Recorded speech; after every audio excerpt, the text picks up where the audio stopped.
इयत्ता 7वी स्कॉलरशिपची एक्झाम देणार आहात आणि तुम्हाला भूमितीमधील मूलभूत संबोध हे प्रकरण अवघड जाते का, तर आजचा व्हिडिओ तुमच्यासाठी। यामध्ये आपण स्वाध्याय 14.3 पूर्ण सोडवून देणार आहे, त्यामुळे व्हिडिओ शेवटपर्यंत बघा। व्हिडिओ आवडला तर व्हिडिओला लाईक, शेअर आणि कमेंट करायला विसरू नका आणि त्याचप्रमाणे जर चॅनलवर नवीन आणि पहिल्यांदाच असाल तर चॅनलला नक्की सबस्क्राइब करून बेल आयकॉन दाबा।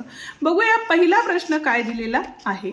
या ठिकाणी बघा एक आकृती दिलेली आहे। वरील आकृतीमध्ये रेषा आरटी व किरण क्यूटी यांचा छेदसंच कोणता।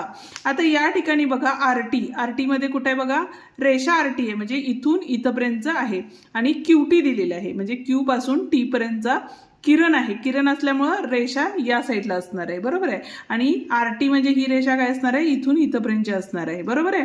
आता छेदसंच म्हणजे सामायिक कुठला पार्ट आहे यामध्ये, तर क्यूटी हा सामायिक पार्ट आहे, त्यामुळे रेषाखंड पीटी, किरण क्यूआर आणि किरण क्यूटी म्हणजे पर्याय क्रमांक 4 या ठिकाणी काय आहे, बरोबर आहे। ठीक आहे।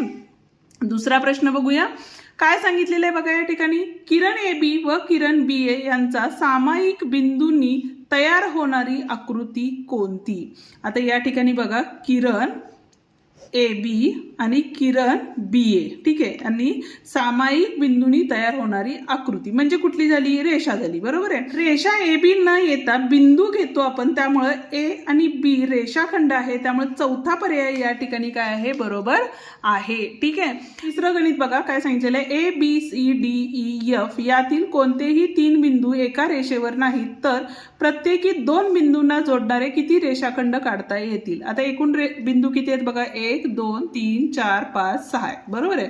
तर आपण त्रिकोणी संख्यामधलं हे जर सूत्र वापरलं तर आपल्याला किती रेषाखंड काढता येईल ते मिळेल। एकूण संख्या किती आहे, 6, 6 वजा 1 भागिले 2 म्हणजे तिथं काय असतं, गुणा करायचं म्हणजे 6 गुणिले 5 भागिले 2, 6 पंचे 30 भागिले 2 म्हणजे या ठिकाणी किती आले, 15 म्हणजे 15 रेषाखंड आपल्याला या ठिकाणी काढता येणार आहेत। ठीक आहे। चौथा प्रश्न आहे, सोबतच्या एक्स आणि वाय या दोन्ही प्रतलाचे निरीक्षण करून पुढील पैकी योग्य पर्याय शोधा असं सांगितलेलं आहे। ठीक आहे। बिंदू एफ बी सी हे भिन्न प्रतलातील बिंदू आहेत। आता या ठिकाणी बघा एफ बी आणि सी भिन्न प्रतलातील आहेत का, नाही, तर हे दिलेलं विधान चुकीचं आहे।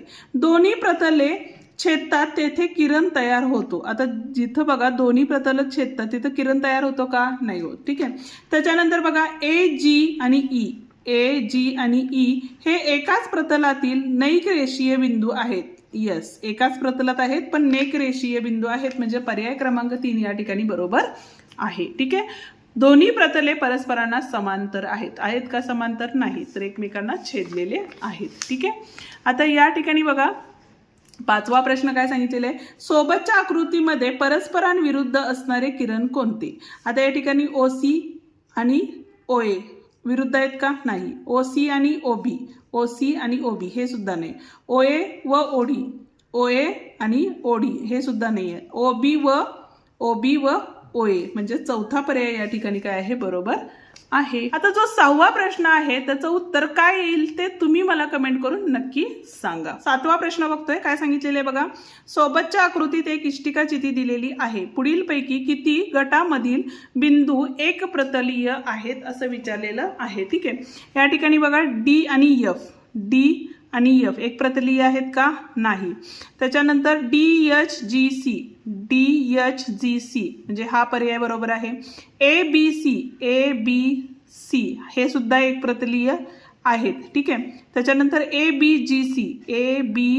जी आणि सी नाही म्हणजे 1 आणि 2 पर्याय बरोबर आहेत म्हणजेच पर्याय क्रमांक 2 या ठिकाणी बरोबर आहे। या ठिकाणी आपला हा व्हिडिओ संपतो। आजचा व्हिडिओ तुम्हाला कसा वाटला ते कमेंट करून नक्की सांगा। व्हिडिओ आवडला तर व्हिडिओला लाईक, शेअर आणि कमेंट करायला विसरू नका आणि त्याचप्रमाणे उद्याच्या भागात आपण समांतर रेषेचे गुणधर्म, संगत कोन, आंतरकोन आणि वितक्रम कोन हे बघणार आहे। याचा व्हिडिओ ऑलरेडी आपण आपल्या चॅनलवरती अपलोड केलेला आहे, तोही एकदा तुम्ही बघून घ्या जेणेकरून तुम्हाला समांतर रेषेशी असणारे जेवढे पण प्रॉब्लेम्स आहेत ते निरसन होतील। ठीक आहे। भेटूया मग उद्याच्या भागात। तोवर डिस्क्रिप्शन मधले आपले व्हिडिओ पाहत रहा। धन्यवाद।